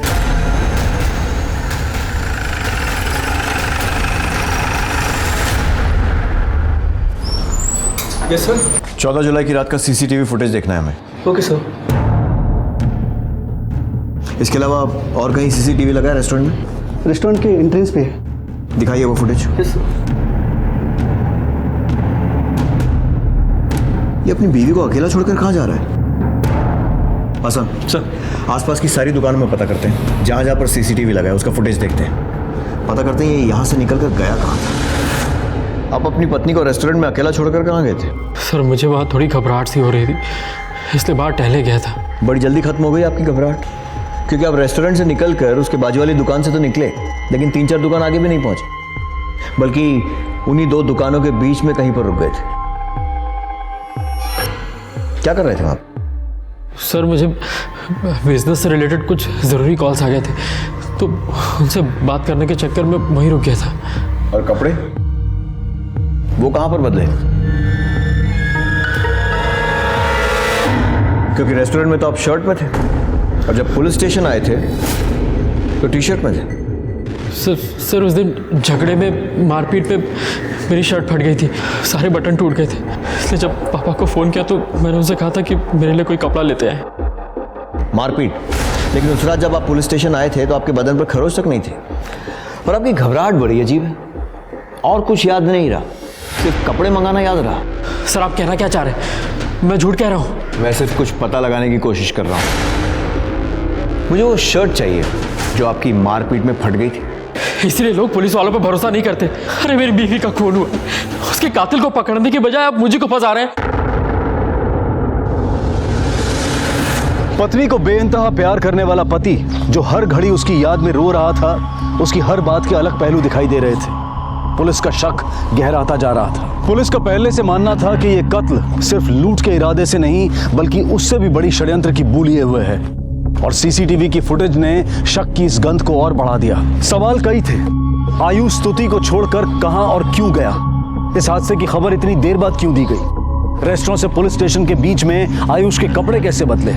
और जो बात शक को सबसे ज्यादा पुख्ता कर रही थी वो ये कि जिस प्यार और अपनेपन का बखान आयुष कर रहा था वो दोनों के बीच नदारत था। क्या पुलिस सही दिशा में थी या वो भ्रमित हो रही थी?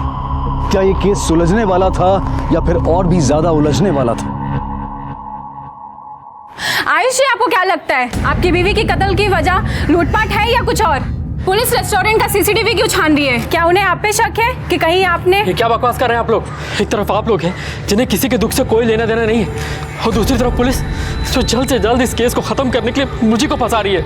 मैं स्तुति से बहुत प्यार करता था, प्यार करता हूँ और करता रहूंगा।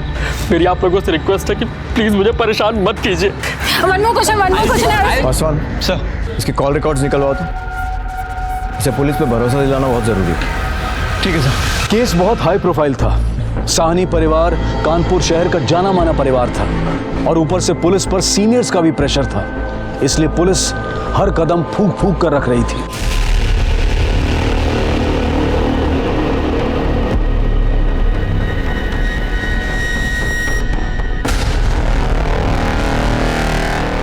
सर, आयुष के फ़ोन रिकॉर्ड से पता चला है कि स्तुति के गायब होने के बाद आयुष ने स्तुति के नंबर पर लगातार कांटेक्ट किया था। और सर ये देखिए, ये एक नंबर है। आयुष जब रेस्टोरेंट में था तो इस नंबर पर लगातार टेक्स्ट कर रहा था, और रेस्टोरेंट से निकलने के बाद भी उसने इस नंबर पर कॉल किया था। किसका नंबर? सर किसी सपना के नाम रजिस्टर्ड है। आयुष के ऑफिस में ही काम करती है। और सर ये रहे वो स्केच जो आयुष ने बनवाए थे।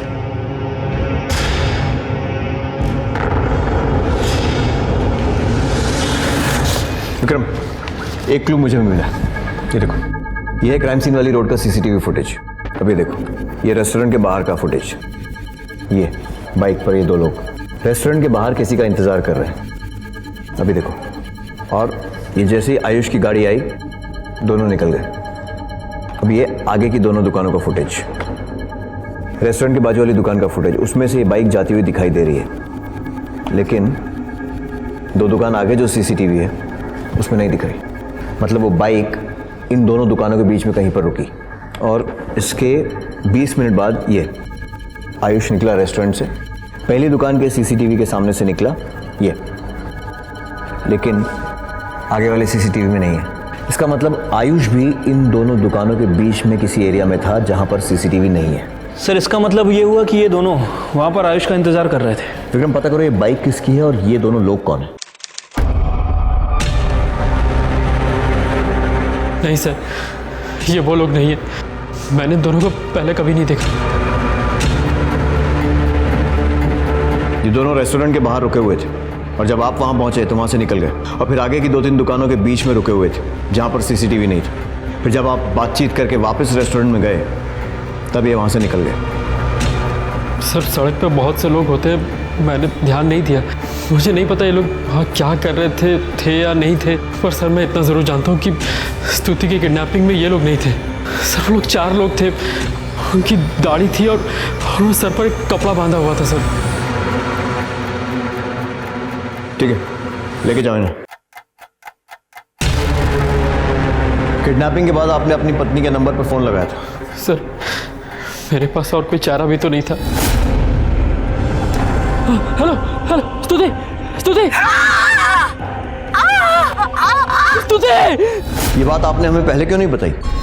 सर उस दिन मेरा कुछ दिमाग काम ही नहीं कर रहा था सर, कुछ समझ में नहीं आ रहा था, इसलिए बताना भूल गया। ठीक है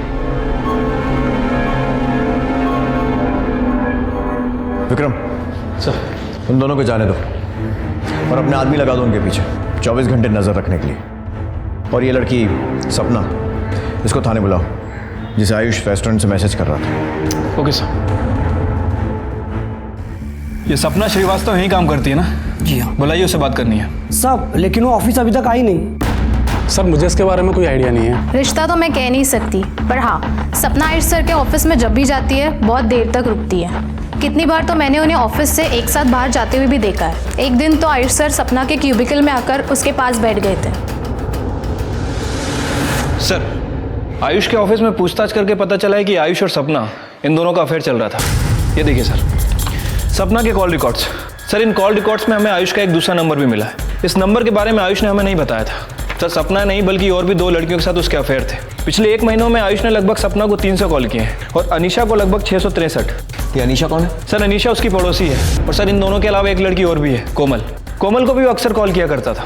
अभी कोमल कौन है? सर कोमल उसके घर में काम करने वाली बाई है। क्या? वो अपने घर की बाई को भी इतने फोन करता था? क्यों? सर सपना ही है। सर मेरा आयुष सर के साथ में कोई अफेयर नहीं है। जिन लोगों ने भी आपको ये बातें बताई हैं वो जलते हैं मुझसे। उनको कुछ काम तो है नहीं, सिर्फ दूसरों की बातें बनाते हैं। और आप शायद कुछ ज़्यादा ही काम करती हैं, इसीलिए रात को 2 बजे तक घंटों घंटों बातें करनी पड़ती हैं। देखिए आपके कॉल रिकॉर्ड्स हैं। सर वो मैं। सपना जी, हमने आयुष के ऑफिस में इंक्वायरी की है। पता चला है कि आप आयुष की कुछ ज़्यादा ही फेवरेट थी। सर आप जैसा सोच रहे हैं वैसा कुछ नहीं है। हम जो सोच रहे हैं उससे भी ज़्यादा है। मामला तो ये है कि आपका और आयुष का अफेयर चल रहा था और आप दोनों के बीच में स्तुति रोड़ा बन रही थी, इसलिए उसे रास्ते से हटाने के लिए आप दोनों ने उसका खून कर दिया। सर ये आप क्या कह रहे हैं? मैंने ऐसा कुछ नहीं किया है। खुद नहीं किया तो किसी और से करवाया होगा, और हमें यह पता लगाने में और साबित करने में ज़्यादा टाइम नहीं लगेगा। और जो तुमने किया है ना उसके लिए कितना? खून की साजिश, खून में साथ देना, लंबा अंदर जाएगी नहीं? सर मैं क्यों अंदर जाऊंगी? मैं मानती हूँ आयुष सर से मेरा अफेयर था, लेकिन सर वो सिर्फ एक फोर्स था। वो हमेशा मेरे पीछे पड़े रहते थे। सर आयुष सर हमेशा मुझे इमोशनल ब्लैकमेल करते थे कि मैं तुमसे प्यार करता हूँ, तुमसे शादी करना चाहता हूँ, तुम्हारे बिना नहीं रह सकता। सर वो मुझसे फिजिकल रिलेशन बनाना चाहते थे। आयुष सर? सपना, सपना आई लव यू सपना। सपना मैं तुमसे बहुत प्यार करता हूँ, मैं तुमसे बहुत प्यार करता हूँ। उस दिन भी वो रेस्टोरेंट से मुझे मैसेजेस कर रहे थे। सर मुझे ये जॉब बड़ी मुश्किल से मिली थी, मैं सिर्फ और सिर्फ अपनी जॉब बचा रही थी। झूठी कहानी बनाना बंद करो। सच तो यह है कि आयुष से शादी करने के लिए तुमने स्तुति का खून करवा दिया। सर मैं ऐसा क्यों करूंगी? अगर तुम झूठ भी बोल रही होगी ना तो हम पता लगा ही लेंगे कि स्तुति को किसने और किसके कहने पर मरवाया है, और तब तुम्हारा बचना नामुमकिन है। पुलिस को शक है कि स्तुति के पति का हाथ हो सकता है स्तुति के कत्ल में। ये कितना सच है या कितना झूठ, ये तभी तय हो पाएगा जब पुलिस अपनी पूरी तहकीकात कर लेगी। अगर इसने कुछ नहीं किया है तो पुलिस इस पर शक क्यों कर रही है? क्योंकि मैं कानपुर के स्टील इंडस्ट्री के किंग का बेटा हूँ। पुलिस कैश कराना चाहती है मेरी इमेज को, मोटा पैसा खाना चाहती है। और न्यूज वालों का क्या, ये तो होता ही है लोगों को बदनाम करने के लिए। भाई साहब, आप हमारे आयुष को गलत समझ रहे हैं। हमारा बेटा ऐसा कर ही नहीं सकता। वो तो स्तुति से बहुत प्यार करता था। झूठ बोल रहे हैं आप लोग। स्तुति ने बताया था, तुमने उसे कभी पत्नी का दर्जा दिया ही नहीं। पर माँ, आप मेरी बात समझने की कोशिश तो कीजिए। मैं क्या कहना चाहती हूँ सुनने तो सही। देखो बेटा, पति पत्नी के बीच में मनमुटाव चलते रहता है।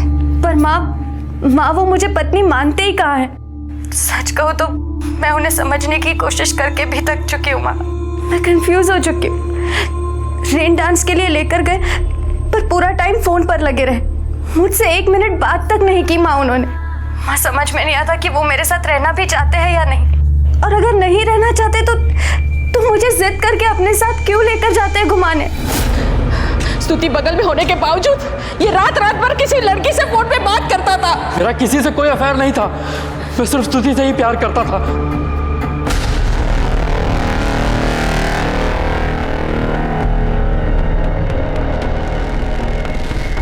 साहब, आपने हमें यहाँ क्यों बुलाया? ये सुनने के लिए कि जब हम तुमसे ये कहें कि तुम्हारा और आयुष का अवैध संबंध था तो तुम कहो कि ये गलत है, झूठ है, लेकिन हमें मालूम है कि तुम दोनों के बीच में क्या चल रहा है। क्या हुआ? गला सूख रहा है? पानी चाहिए? कब से चल रहा है ये सब? झूठ मत बोलना, क्योंकि हमको मालूम है कि आयुष के घर में एक नहीं बहुत सारे कैमरे लगे हुए हैं, और उन सारे कैमरों में साफ साफ दिख रहा है कि तुम दोनों के बीच में क्या हो रहा था। सारी वीडियो रिकॉर्डिंग है हमारे पास, देखोगी? दिखाएं? क्या हुआ? उसने तुम्हें बताया नहीं था कि वीडियो रिकॉर्डिंग कर रहा है? देखो, हम ना तुम्हारे फायदे की बात कर रहे हैं। वो है रईस बाप की औलाद, साफ बच जाएगा। फंसेगा कौन? तू। और हो सकता है कि खुद को बचाने के लिए वो तुझको फंसा दे और कहे कि तूने इस स्तुति का खून करवाया है। नहीं साहब, हमने तो कुछ भी नहीं किया।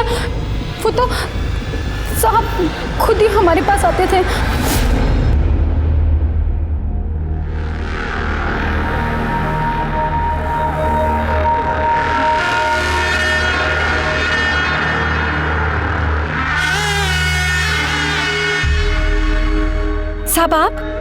साहब कोई देख लेगा? अरे कौन देखेगा, घर पर कोई है ही नहीं, सिर्फ मैं और तुम।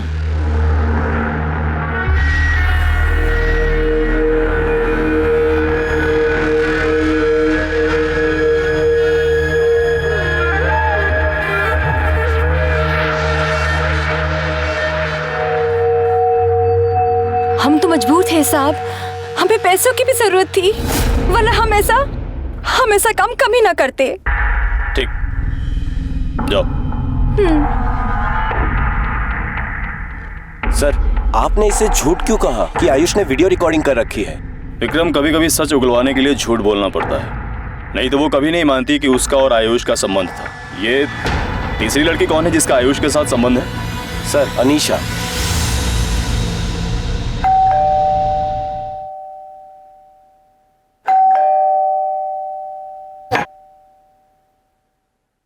अनीशा?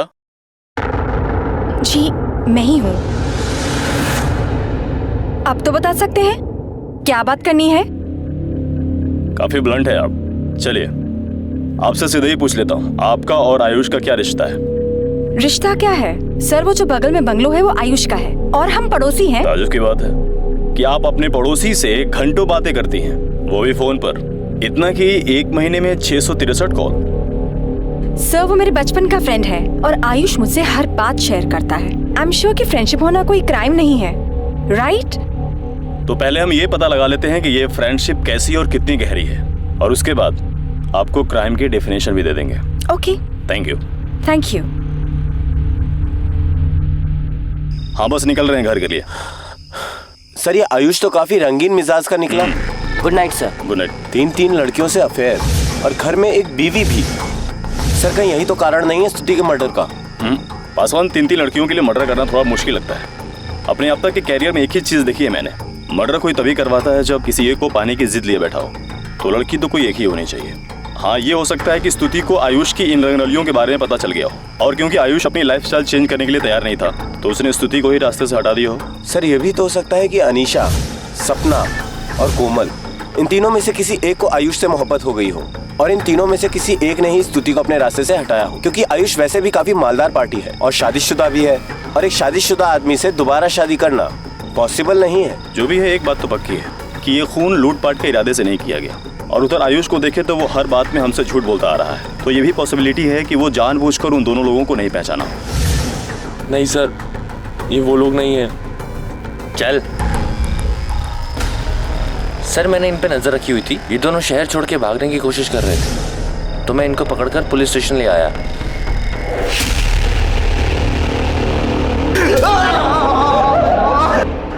आप लोगों ने मारा था साहब स्तुति को,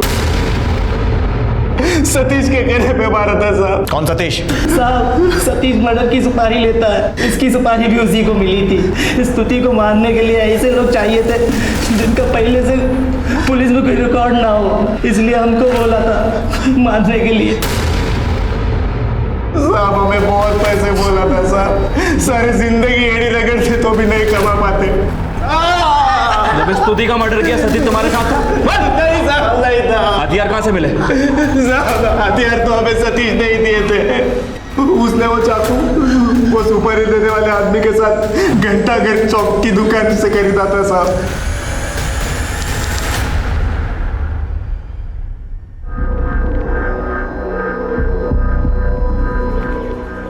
साहब यही है सतीश, और ये वो आदमी जिसने सुपारी दिया था। क्या नाम है इसका? पता नहीं साहब, सतीश ने अभी कभी इसके बारे में बताया नहीं कुछ। और कहाँ मिलेगा ये सतीश?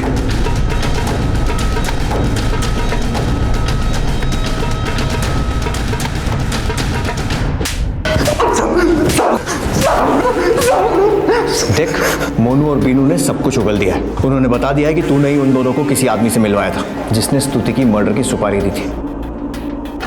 ठीक है, ये देख, उसी आदमी के साथ तू चाकू खरीदने गया था, और उसकी स्तुति की पोस्टमार्टम रिपोर्ट में भी ये साफ साफ लिखा है कि ऐसे ही 2 चाकुओं से उसे मारा गया था। हमें यह भी पता है कि मर्डर के टाइम पर तू वहां नहीं था, तूने ही इन दोनों को उस आदमी से मिलवाया था। कौन था वो आदमी? बोल साहब। शैलेश है ये। कौन शैलेश? अनीशा मेम साहब का ड्राइवर है सर। शैलेश आपका ड्राइवर है? जी हाँ। कब से? काफ़ी पहले से, बल्कि जब मैं दिल्ली शिफ्ट हो गई थी तो वो चला गया था, पर काम के सिलसिले में वापस कानपुर आना पड़ा तो मुझे ड्राइवर की ज़रूरत थी, और शैलेश काम ढूंढ रहा था तो मैंने उसको काम दिया था। बता सकती हैं अभी कहाँ होगा? बहुत दिनों से वो दिखा नहीं है। आपने कहा कि शैलेश आपका काफ़ी पुराना ड्राइवर है। जी। तो उसके शहर का या गांव का कहीं का तो एड्रेस होगा ना आपके पास? हाँ। पासवान सर, अपनी एक टीम फौरन शैलेश के गांव में। ठीक है सर।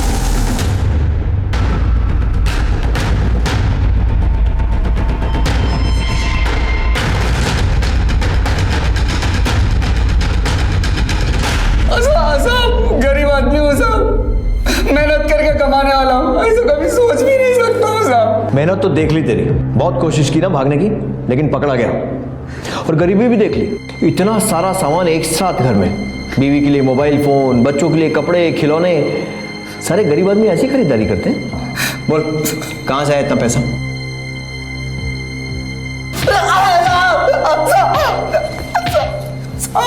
देख, जिनको तूने सुपारी दी थी ना, उन्होंने सब उगल दिया है, तेरा नाम भी और ये भी कि उन्हें बिना कुछ दिए तू फरार हो गया वहां से। और अब तेरी बारी है बोलने की। चल बोल, किसके कहने पर किया ये सब? साहब आयुष साहब के कहने पे गया था साहब। पासवान, हम शैलेश पर पूरी तरीके से भरोसा नहीं कर सकते।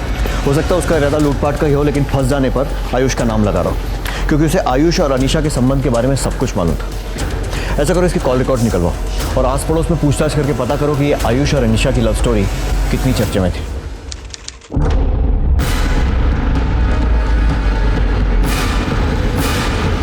तुम इस मोहल्ले के चौकीदार हो ना? जी साहब। ये आयुष को देर रात कभी कुछ ऐसा करते हुए देखा जो अजीब लगा? छोटा मुंह बड़ी बात साहब, पर हमने कई बार रात को आयुष साहब को अनीशा मैम साहब के घर जाते देखा है।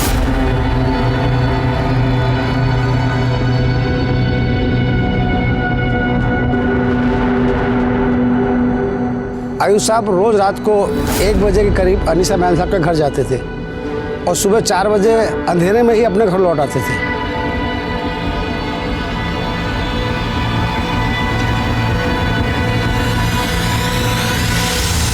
सर मैं मानता हूँ कि मेरा अनीशा के साथ अफेयर था, पर इससे ये बात तो साबित नहीं होती ना कि मैंने स्तुति का खून किया है। साहब शैलेश को मेरे और अनीशा के बारे में सब कुछ पता था, उसने इसी बात का फायदा उठाया। उस दिन वो लूट के इरादे से आया, उसने देखा होगा कि स्तुति ने उसको पहचान लिया, तो उसने उसका भी खून कर दिया और अब वो मुझे सॉफ्ट टारगेट बना रहा है। सर मैं आपसे कह रहा हूँ ये सब कुछ किया धरा शैलेश का है, उसने आपसे भी झूठ बोला है। साहब झूठ बोल रहे हैं साहब। वो स्तुति मैडम की मर्डर की तैयारी 1 महीने से चल रही थी साहब। 50,000 रुपये देंगे बोले थे, 20,000 रुपये एडवांस भी दिया था साहब। 2 बार उनको मारने की कोशिश भी की थी साहब। वो क्या बोलते हैं ना साहब, वो बारिश में डांस होता है ना साहब, रेन डांस साहब, तभी उन्होंने हमको वहाँ पे 12 बजे बुलाया था वो नदी के पुल के पास, ताकि मैडम को मार के वो पुल में फेंक देंगे।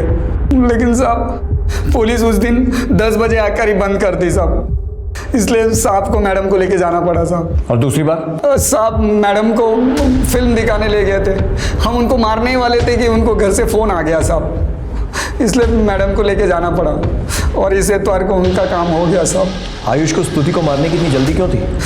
क्योंकि साहब वो अनीशा मैडम सब पेट से थी। सॉरी, मैं कोई टेस्ट नहीं करवाऊंगी और लॉ के हिसाब से आप लोग मुझे फोर्स भी नहीं कर सकते।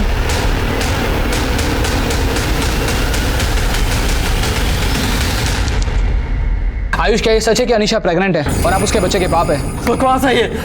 मैंने अपनी जिंदगी में सिर्फ एक ही औरत से प्यार किया है और वो है मेरी बीवी स्तुति। पता नहीं आप सब लोग मुझे क्यों इतना दुखी करने पर तुले हुए। स्तुति तुम मुझे छोड़कर कहाँ चली गई? देखो इन लोगों ने मेरा क्या हाल बना दिया है। सर स्तुति की डेड बॉडी के हाथ में जो बाल मिला था उसकी डीएनए रिपोर्ट आ गई। सर वो डीएनए इन चारों के डीएनए से मैच नहीं करता। सर हो सकता है कि ये बाल आयुष का ही हो सकता है, लेकिन डीएनए रिपोर्ट में अगर ये साबित हो भी गया तो भी आयुष के पास बहाना रहेगा कि जब गुंडों के साथ मारपीट हो रही थी तब स्तुति ने उसे बचाने की कोशिश की और शायद तभी वो बाल उसके हाथ में आया होगा। हमें और ठोस सबूत चाहिए पासवान।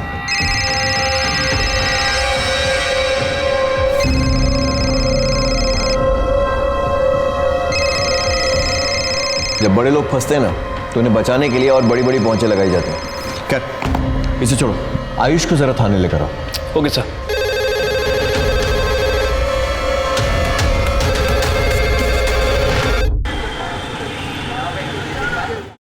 सर हाँ पास सर स्तुति के मर्डर के 1 महीने पहले शैलेश के फ़ोन पर इन 2 नंबरों से लगातार कॉल आ रहे थे और सर इन दोनों फ़ोन में आपस में कॉल्स भी एक्सचेंज हो रही थी। सर इंक्वायरी से पता चला है कि ये नंबर बरेली के किसी अमित झा के नाम रजिस्टर्ड है। लेकिन सर एक अजीब बात है, इन दोनों नंबर की लोकेशन ज़्यादातर अनीशा और आयुष के घर के आसपास ही दिखा रही है। सर हो सकता है कि शैलेश झूठ बोल रहा हूँ, अपने किसी दोस्त के साथ मिलकर आयुष को फंसाने की कोशिश कर रहा है। पता करो कि अमित झा कौन है और इसका शैलेश से क्या वास्ता है।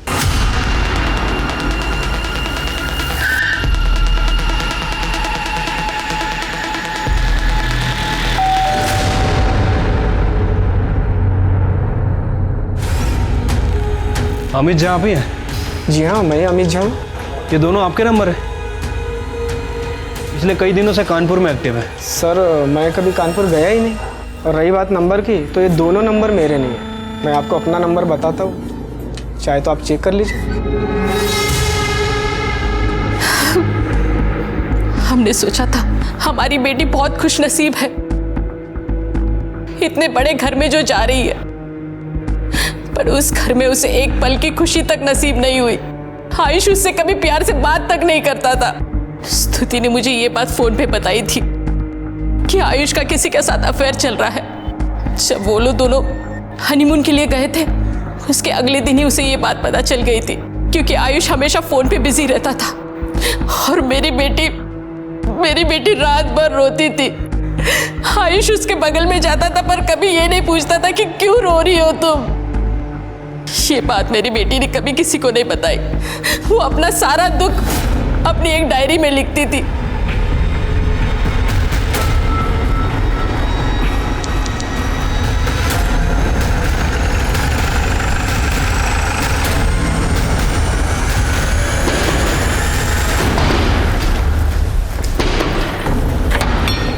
क्या हुआ? हटिए। क्या हो रहा है? तलाशी लेनी है आपके घर की। ये क्या तरीका है ये? सर्च वारंट है हमारे पास। चारों तरफ देखो अच्छे से।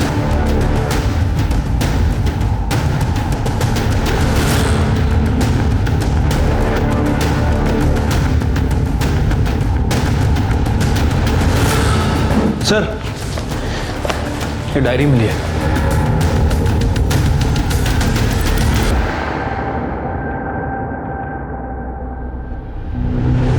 सर मैं सच कह रहा हूं, मैंने कुछ नहीं किया है। तो ऐसे नहीं बोलेगा ना? Paswan. Sir. Yadav madam.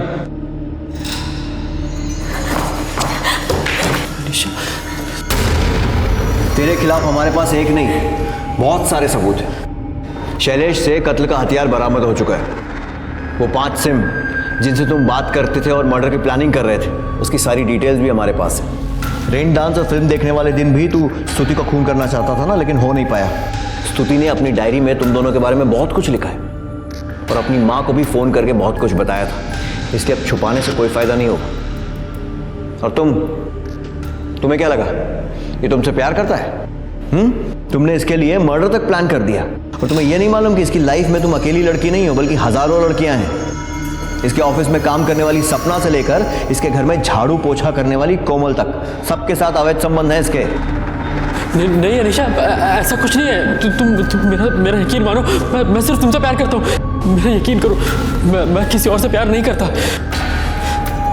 Sir मुझसे बहुत बड़ी गलती हो गई सर। चल अब बता क्या हुआ था उस रात? सर उस दिन रेस्टोरेंट से 10 मिनट के लिए निकल के मैं मोनू और बीनू से मिलने गया था। बीनू और मोनू ने मेरा नाम आपको इसलिए नहीं बताया क्योंकि मैंने उन्हें किसी भी हालत में बचाने का वादा किया था। कोई गड़बड़ नहीं होनी चाहिए। बिल्कुल नहीं होगी। मैं बताता हूँ जी। प्लानिंग के अकॉर्डिंग मैं स्तुति को उस दिन आइसोलेटेड रोड पर लेके गया। वो मैंने बियर ज़्यादा पी ली थी तो थोड़ी बेचैनी सी हो रही है, घबराहट लग रही है। तो मैंने शैलेश को बुलाया है, आ ही रहा होगा। अभी आगे गाड़ी वही चलाएगा।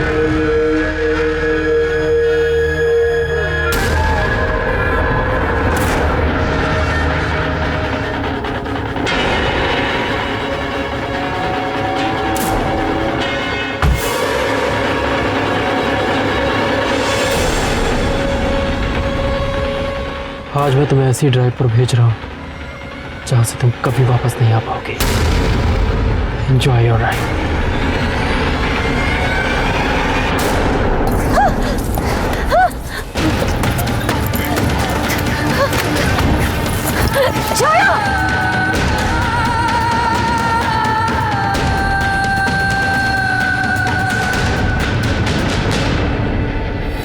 उसकी उंगली क्यों काटी? अंगूठी चुराने के लिए? अरे नहीं साहब, वो आयुष साहब ने कहा वो स्तुति मैडम से इतनी नफरत करते, सुहाग की कोई निशानी नहीं छोड़ना चाहते थे साहब, इसलिए उन्होंने उनकी उंगली भी काटने को कहा था जिस पे उनके नाम की अंगूठी पहनी थी। उसके बाद मैंने उससे और फोन दोनों अनीशा को दे दी ताकि उसको डिस्ट्रॉय कर दे। लेकिन उसे मारा क्यों? डिवोर्स भी तो दे सकते थे ना। वो डिवोर्स के साथ एलिमनी में मेरी आधी प्रॉपर्टी भी ले जाती सर। और सर अनीशा भी तो प्रेग्नेंट थी। इसके पापा भी धमकी दे रहे थे किसी और से शादी करने की। सर हम दोनों 2.5 साल से साथ थे, हम दोनों अलग नहीं होना चाहते थे सर। लेकिन तुम तो स्तुति से पहले अनीशा को जानते थे ना, तो इससे शादी क्यों नहीं की? सर मैं और आयुष शादी करना चाहते थे, पर हमारी कुंडली मैच नहीं हुई। क्या बकवास है? जी सर, और इसी वजह से आयुष की फैमिली ने उसकी शादी स्तुति से कर दी। तुम लोग पागल हो क्या? मर्डर प्लान कर सकते हो लेकिन खुद की मर्जी से शादी नहीं कर सकते, कुंडली दोष के कारण। तुम्हारी इस बेवकूफी की वजह से एक मासूम की जान चली गई और अब तुम लोग भी नहीं बचोगे। जेल में सड़ना और अपने कुंडली दोष का निवारण करना। Sorry sir.